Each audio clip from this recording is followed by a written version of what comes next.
All right, beautiful people. We're live here today with Reece Bester, the grant strategist. I've been talking to Bester for some time now. We talked about grants, and I knew deep within this is something you all want to hear about. Grants, winning your next big grant would most likely be your next big breakthrough. And um, Reece is a grant strategist. He's been doing this for quite some time, and he's created maximum results in this area.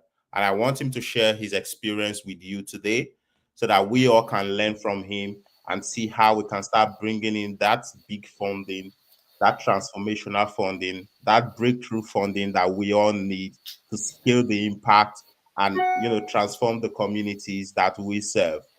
So, Reese, over to you today. Uh, Thank you for joining us. Thank you for coming up here to share your experience and wealth of knowledge with us.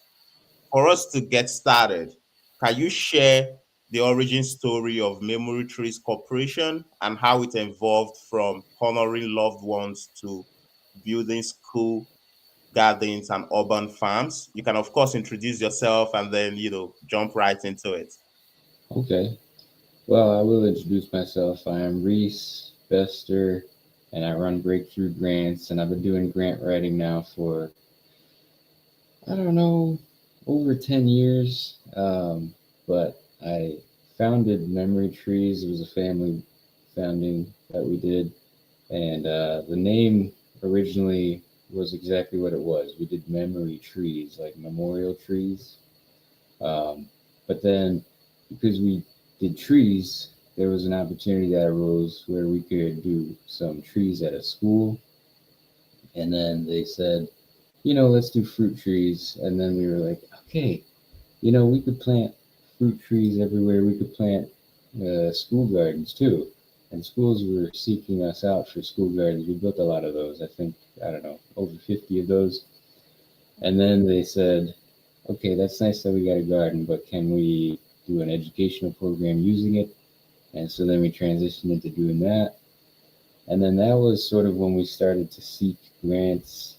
Um, but, continuing on with the transition of memory trees, larger and larger projects like that, and then eventually urban farms.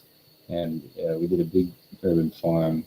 And this is all in Palm Beach, Florida, just so you know. But yeah, big urban farm, and then also finally phasing out of the gardening and farming, just doing STEM program after school. And so that's when I really figured out how to get the grants, how to manage the nonprofit in that way so that you can get funding through those STEM programs. Okay? Hmm. Awesome. Awesome. Thank you so much for sharing that. We all relate to that startup point where you actually had to start up your nonprofit, create impact, and through that process, you're able to build capacity. And this is something that's very, very personal to me because I know deep down that many founders can go through this process and build the capacity they need to, scale, raise money, and build the kind of organization they really want. So Yeah. you mentioned that your initial grant applications were not successful, right? What was the Yeah. biggest challenge you faced when you were trying to secure grant funding, at that beginning? Yeah, so there was a couple of problems, and I see them also with small nonprofits today. But firstly, I was asking for way too much money for not enough impact. Okay, I think if I remember, I was asking for like 100,000 from funders, and we weren't really doing nearly enough to justify that.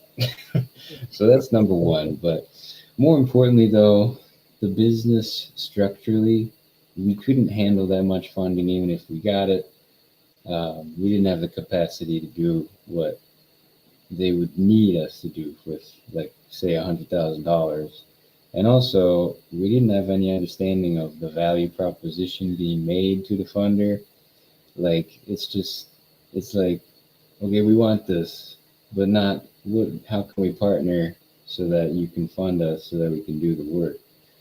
And also, I would say smaller grants too, because there were some smaller ones we were going for. Some of them worked, but most of them also didn't even work because I think they could also see that the business wasn't set up correctly to handle what we were trying to say we were going to do. So that's kind of the main reasons I'm pretty sure that we weren't succeeding. It's just, the holistic image of the business wasn't there. Mhm. Wow. You just hearing you talk now, I had to reflect on, lots of the challenges we hear from founders on a day-to-day basis. They want to raise money, but they don't even have the capacity to, manage the money or produce the results that the kind of money they are looking to raise, should match.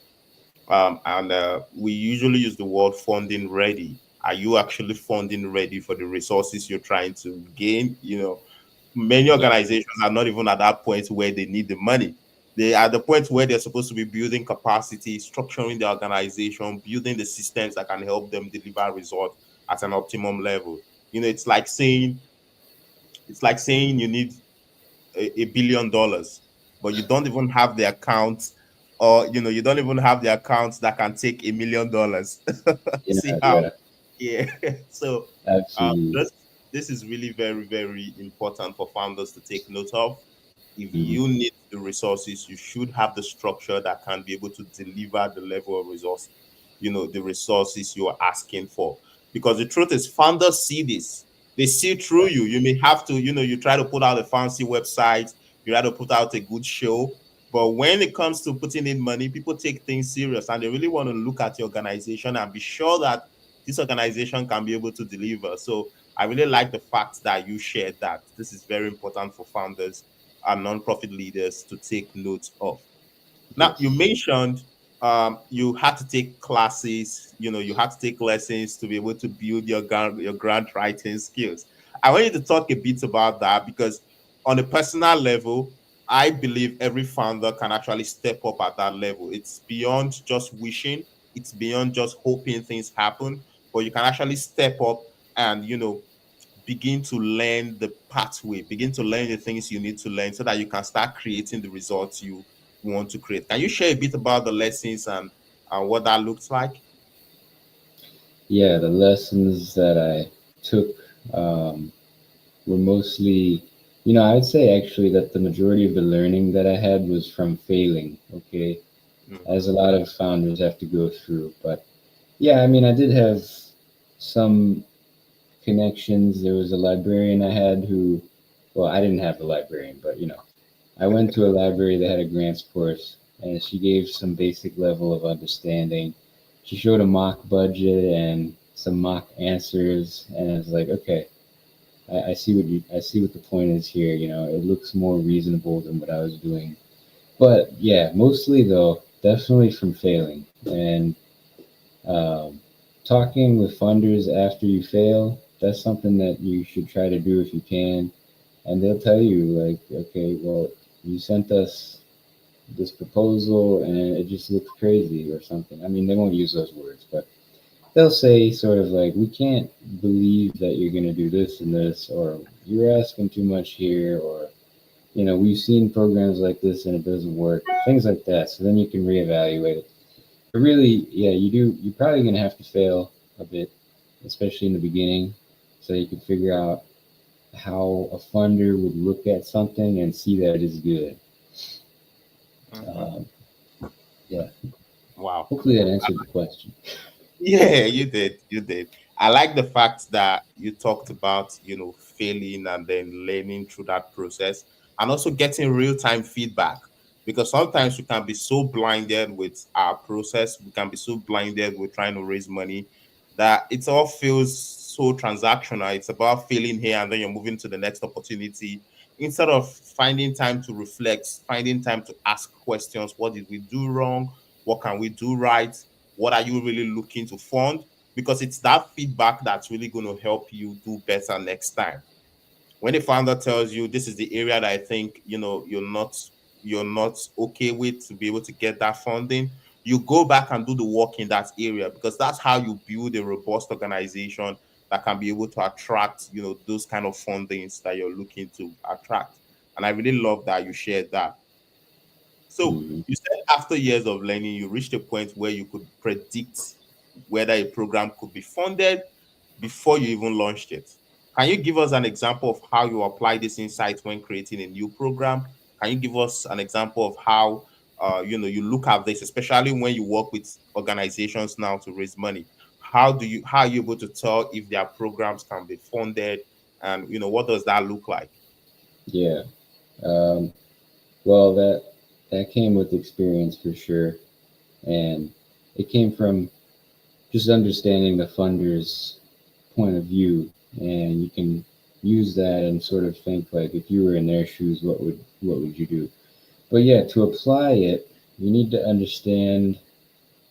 You got to try to understand what the funder really wants, and you also have to understand that they are people, and they're not. And you should take them seriously because they know what they're doing, hopefully. And that means when they look at a proposal or an organization, they're going to look at it holistically because they've seen the good and they've probably seen the bad, so they know what's what. Okay, and you should see it as similar to if you yourself were in their shoes. You got to see it like you're gonna make an investment, like maybe a stock market thing. So you're thinking, okay, if I invest what they're asking for, am I gonna get back the impact that I'm looking for in accordance to my mission?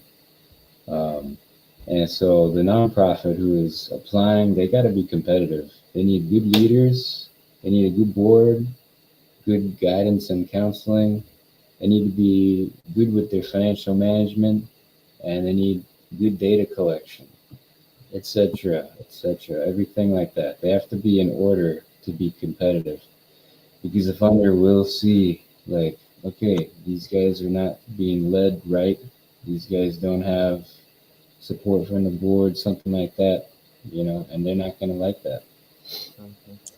You know, when you talked about the founder saying true that the board is not, providing that support, that really resonates with me because I'm one who's within the board space.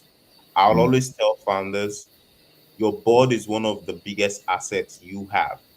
And the non-profit world is not a one-man show. So if you think you're just going to run all around, without your board, it's going to show because if your leadership is not in place, it's most likely going to rub off across your entire organization. And you talking about those other points really reinforces the fact that you need to be funding ready because some of the points you talked about now shows that you have to be ready for that resource even before you apply for it. Because when they look into your organization, they are going to know. They are going to see that your programs are not, as tight as they should be.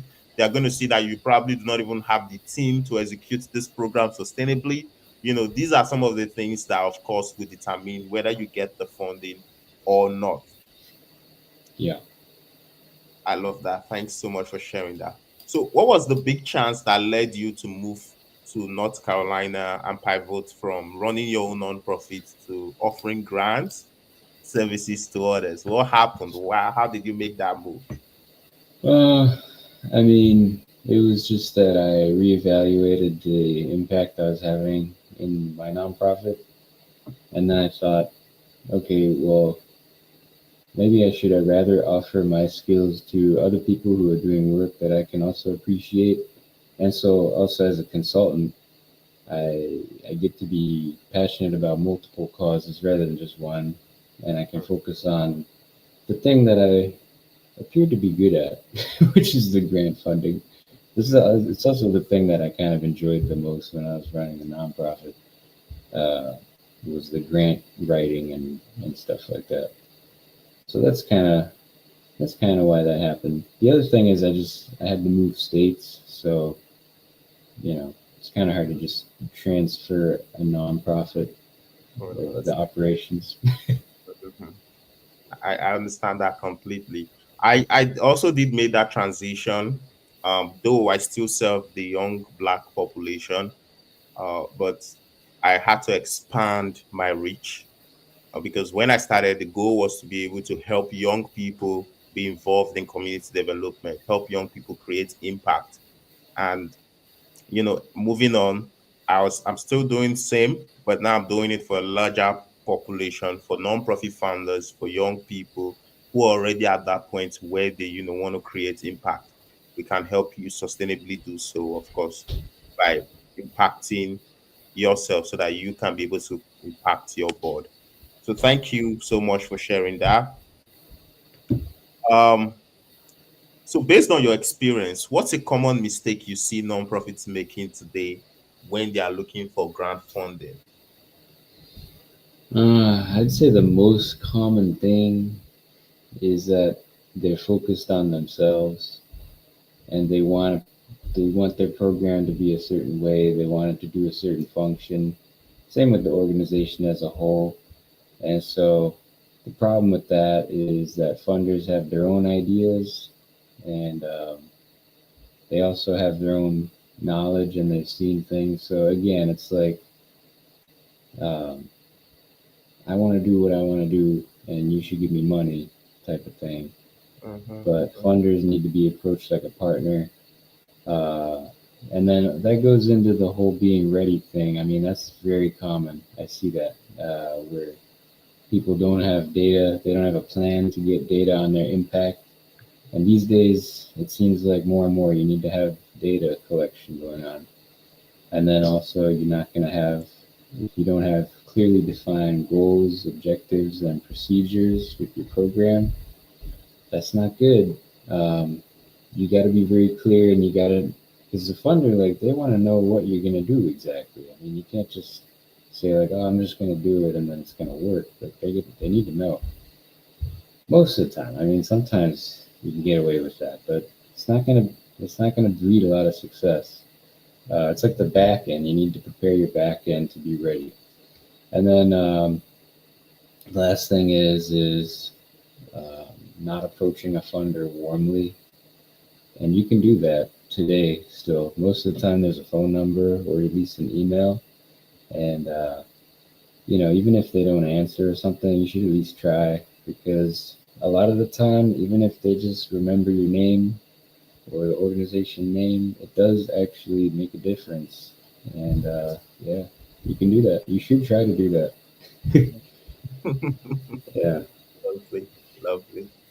Thank you for saying that because one of the things I do tell founders is um, you shouldn't always run with your ideas because it's very easy to run with your ideas, right? You Yeah. put together a business plan, you put together a strategic plan based on your ideas, and you think, well, my board should accept it, the community should accept it, the funders should accept it. That hardly ever works. It is best you run with the ideas of the community, like you said, collecting data and having your board members also synthesize those ideas so that you all can then create a roadmap that's targeted towards the community. That always gets you more approval than you just putting together your smart ideas. Your ideas are good, of course. You've seen the challenges within the community. You have some, understanding, but it's important you connect with the community to really understand what's happening by collecting data before you even set out to develop a solid plan that says this is how we want to approach this situation. Like I would always say, before I came into the fully into the nonprofit world, I did study community development, and one of the things we say in community development is people who plan together execute together. So by collecting data from your community, getting their views, their voices, they are more connected to that impact and they are more likely to support you than when you're trying to force your own ideas on them. So I really like the fact that you said that because it makes a whole lot of difference. Funders will only put money behind organizations that are really serving the community. And when we say serving the community, not serving your ideas, but basically what the community really needs for that change, that transformation that's needed. Um, Thank you. Wow, that's a very wonderful one. So for a small nonprofit or someone that's just starting out, within the grant journey, what's one piece of advice you would give them to increase their chances of success? Uh, there's a few things actually. First, try to do a warm approach. Uh, Second, and also the warm approach, try to find local funders, okay, because then you can meet them in person. Second, try to map out your program properly. I do have a resource that can help with that. And third, if you're having a slow start, or you're going to have a slow start, there's no question about it. And so you're going to need to adapt what you do based on what funders are going to tell you or rejections are going to tell you. And so, yeah. Also, just simply acknowledge the fact that it is going to be slow at first because you got to get practice and you got to knock repeatedly over and over. Powerful, powerful. I like the idea of the warm approach because I'm one who's always strategic with everything I do. I usually tell founders is to, connect to, let's say, for example, the program director of these organizations you're trying to seek grants from. Go on LinkedIn, find them, connect with them on LinkedIn. Try to initiate that warm communication. You're not reaching out because you want them to give you grants or you want them to fund you or you want them to put you at the top of their list, but just initiate that relationship, build that connection. And if you could build that connection all the way up to the CEO, to everyone across the organization, just let them know you exist and you're passionate about what you do and you love what they do. I think that warm connection is really going to make a whole lot of difference when it comes to getting the grant funding. And like Reese just said, just they recognizing your name, recognizing your organization's name can actually make a whole lot of difference when it comes to these applications. Wonderful advice. So, looking ahead, what's one thing you're most excited about for the future of breakthrough grants and the nonprofits you work with? I just believe that we're going to get better and better at grants and serving our clients, and then the nonprofits that we take care of will be successful in growing their grant revenue. Mhm. Awesome. And are there opportunities for you to train founders, empower them with these grant skills you developed over the years? Are there ways you could help them aside, of course, writing grants, which I know it's something you do so well? Well, yeah, I mean, anybody who has any questions, they can just reach out to me directly. I'll provide information. It's no problem. Anything you want to know, how to find things, how to do it, whatever. I'll be glad to help, especially for new founders out there, because you might have the next best nonprofit idea, if you know what I mean. You might change the world, so maybe if I can help you do that quicker, that might help a lot more people. So yeah, sure. Lovely, lovely, lovely. Wow, thank you so much, Reese, for showing up today. Um, what else do you have to say to the nonprofits that are going to be watching this? Um, what would you say to them to reach out? How can they reach out to you to get help?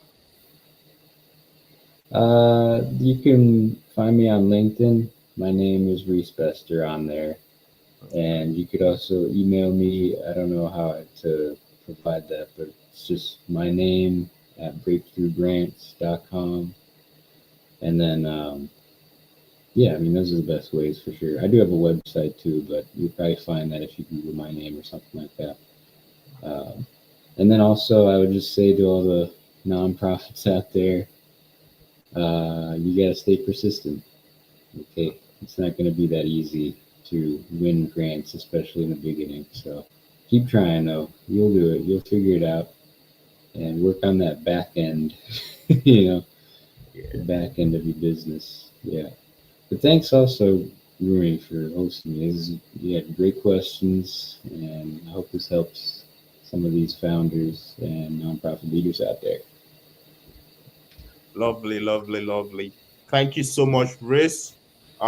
This, of course, is a wonderful session. There's going to be lots of value for founders to take out of and begin to use to transform their work and the organizations they serve. And as I would always say, there's lots of funding available. There's money available for getting what's happening presently nationally and statewide, with people saying funding are drying up. There's always funding available. You just need to connect to the right resource, and Mm. Reece right here can help you get that funding. So I'll see you guys next time. Thank you all for joining us, and thank you, Reece. Till we meet again. All Yeah, right. thanks. Bye.